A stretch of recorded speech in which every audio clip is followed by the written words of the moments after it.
one of those jobs that I really, really love, okay? It's a mini dumpster delivery in my neighborhood. So I live down the street from here. Let's see if anybody's home.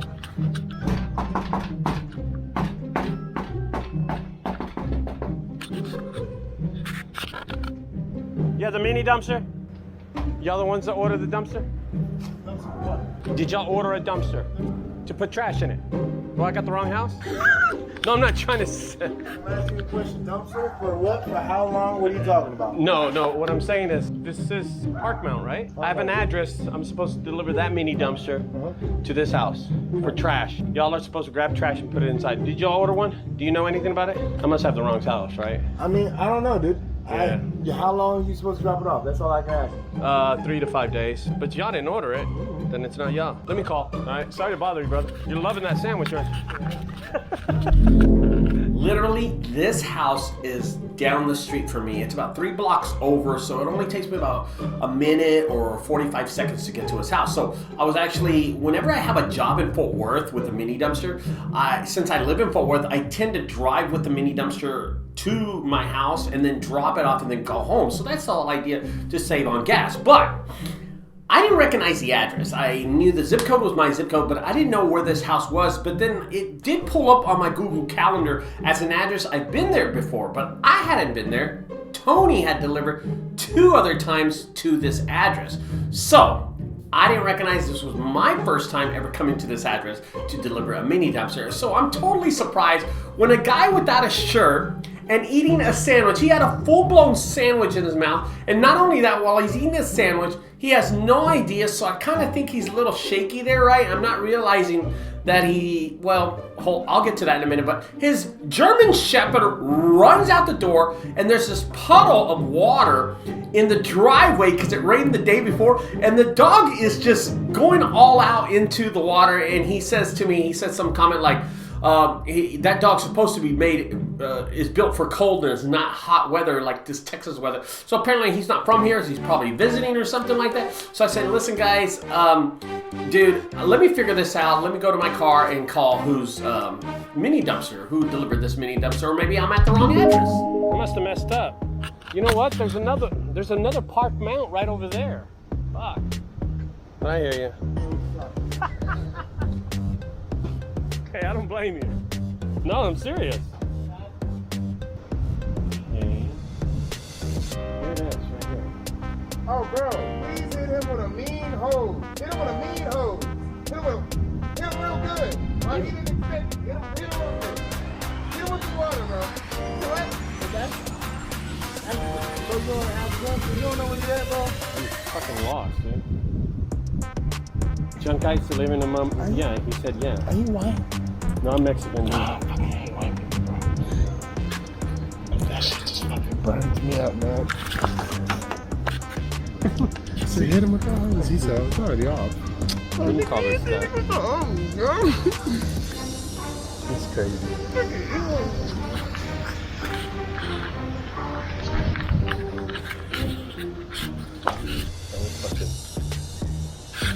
This motherfucker is high. This dude is rubbing my shoulders. He is totally high, but he is hilarious. He's questioned me about everything. Then he runs over and he tells the neighbor. So let me set this up for you. The neighbors are outside and they're watering their grass, right? And they have this beautiful oak tree like right in front of their house. So it covers their whole house. Lucky them. So the neighbors are out there watering the grass, and the dog, the German Shepherd, runs over there to them, and the guy comes out and he says, water him down, hose him down, get that boy. And the white people are just like, I don't know what's going on here. You know, and the black guy's like, hose him down. And then he comes over and he makes a comment like, do you like white people? And I'm like, what? He asked me first if I'm Mexican or white. No, he asked me if I'm white, and I said, no, I'm Mexican. He goes, good, I don't like white people. And I just started laughing. I was like, oh, God. This is so hilarious. This dude is having fun with the whole situation, and he's out there getting this dog. And I mean, this is those interactions that you have with customers that you just can't wait to get to sometimes. You know what I mean? And I'm glad it's happened at the end of the day, because I told the story to my wife, I told it to my family, my mother, and this is just hilarious. This is the wrong address. Hi, I'm delivering the mini dumpster. Hey, I think I'm delivering it to the wrong house here. Is there a guy here? A black guy at the house? Man, this guy's so funny, dude. He's hilarious. He's not wearing shoes or a shirt, right? That guy? Yeah, he's outside. Do you own a German Shepherd? Okay, then I'm at the right house. He doesn't know anything. I was about to leave. I didn't know what to do. Hey, he's so hilarious. This dude's cracking me up. Okay, so where do you want me to drop it? The right side or left side? All right, it is this house. I'm just gonna go head cam because this guy's gonna do something crazy. He must be high as fuck. You see him? He was rubbing my shoulders and shit. Dude, I ran right over the basketball. That was that loud bang. What was that? I guess somebody's not hooping anymore. So I am definitely at the right address. See, the homeowner did not realize her brother was going to be home at this time. So that was her brother who answered the door, with the guy without the shirt and the, dog and the sandwich. Yeah, that was her brother, okay? And he had no idea that the mini dumpster was getting delivered. So, he just started clowning around with me. But the fact is, I'm at the right house, and here's the story. When I backed up the mini dumpster, I ran over the basketball and let out all the air out of the basketball. And here's another thing. As I'm backing off, I could hear the dog barking because I almost hit the basketball goal too, and the neighbors were yelling at me. I don't know if you can hear that, but they're like, slow down, and pop! I hit that basketball. They didn't even care. They could care less about the whole idea. But the good thing is, I am delivering it to the right place.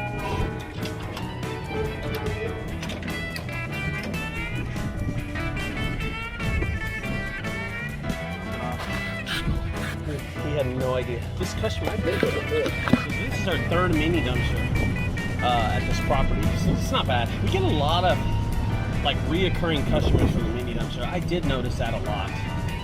Yeah. Anyway, that's it. That's the end of the day for me, guys. It's a pretty good day. I hooked a $1,200 job. That's my second $1,200 job this week. Yes, and dude, I know, if it's anybody knows that business is slow out there. I've heard from so many of my colleagues in junk removal and so many of my friends that business is just slow right now.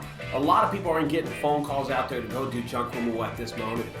And I don't think it's a good time for entrepreneurs to start a junk removal business at this moment. In this climate of, junk removal, I just don't think this is the service for you right at this moment. Now, if you do start a junk removal business, I just tell people start really, really low. Don't spend a lot of money. Don't be getting dumpster trailers and all this stuff. And as a matter of fact, I'm selling my roll-off 12-yard dumpster roll-off gooseneck trailer right now, and I just sold it today. But I'm not scaling back. It's just I don't use the trailer ever. It's just been sitting there for the last few years. And then some guy calls me and he says, hey, I'm starting off a junk removal business. I'm looking into buying a roll-off trailer. I said, dude, don't buy this trailer. This trailer's going to give you headaches. Heck, I'm getting rid of it because I don't even use it because it was just too much wear and tear on my vehicles. Regardless of the fact, guys, that I sold the trailer, but the business of junk removal is going to continue to get slow right now. And I know a lot of people are busy out there, and there's a lot more people that are slow than are busy, a lot more. And back in the days, it wasn't like that. Like a few months ago, it was 50-50. Everybody was just busy or everybody was just slow. And now it seems like 80-20. 80% of us are slow and 20% of us are really busy. And I have to subcontract all of them because I am injured and I don't even want to mess with these jobs anymore. So I'm still going to make money off of them, but not what I need to. But it's better than a lot of people are doing right now. I know business is down. People are saying that it's slow everywhere you go. So, holy cow, I think I got lost. I think I turned around in this neighborhood. It's too hot to be turned around in this neighborhood. At 1,000 degrees outside. Alright guys, talk to you tomorrow or talk to you later. What am I doing? Do I have a TV show? Or talk to you tomorrow? Do you dream of making more money with your business or creating a business that doesn't rely on you? You're gonna solve all of these problems and more at JunkCon 22. You're gonna gain something that's gonna make you thousands, hundreds of thousands, or maybe even millions of dollars over the years to come. And as an exclusive deal for fans of Ricardo's content, you're gonna be entered into a drawing to win a brand new Sawzall with a full set of Diablo Steel Demon Blades. Click the link in the description to get your tickets now. Y'all are crushing it out there, and Ricardo and myself look forward to seeing you at JunkCon 22.